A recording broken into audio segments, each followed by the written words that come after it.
Fokus utama petani dalam membudidayakan tanaman adalah hanya sebatas pada apa yang diambil oleh tanaman dari tanah, baik itu nutrisi, karbon, air, oksigen, dan lain-lain.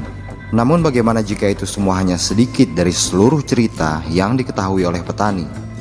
Jim Horman dari Ohio State University Extension akan memberitahu pada Anda seluruh cerita yang tak diketahui oleh petani. You know, I like to tell farmers that I'm a lazy farmer, and I just like to let the microbes and the earthworms do the work for them. The only thing you have to do is you have to feed them, and the way you feed them is through the roots. A typical plant will give up anywhere from 25 to 45% of its total carbohydrate reserves just to feed those microbes.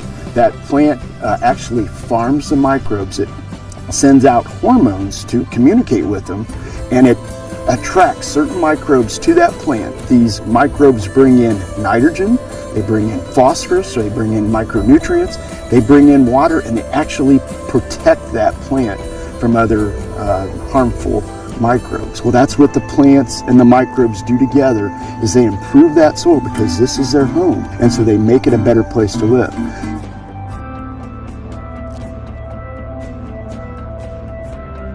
What we've found is that typically when you go to a no-till system, it takes about 7 to 9 years to convert. Well, one of the things we found is once we started using cover crops, I'll use Dave Brandt as an example.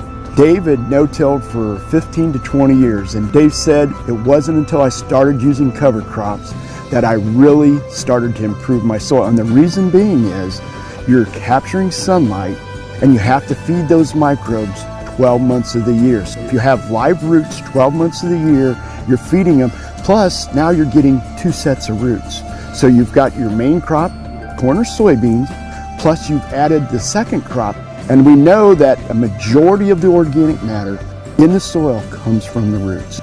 And we have a new definition for microbes.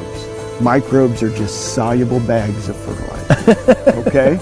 They're just soluble bags of fertilizer. You have to continually feed them, and if you continually feed them, they continually recycle the nutrients, and then when they die, the plant takes some of those nutrients and takes it up, keeps it into a longer form of carbon, puts it into the proteins that can then be converted, and so it's just a continuous cycle is what it is. Okay.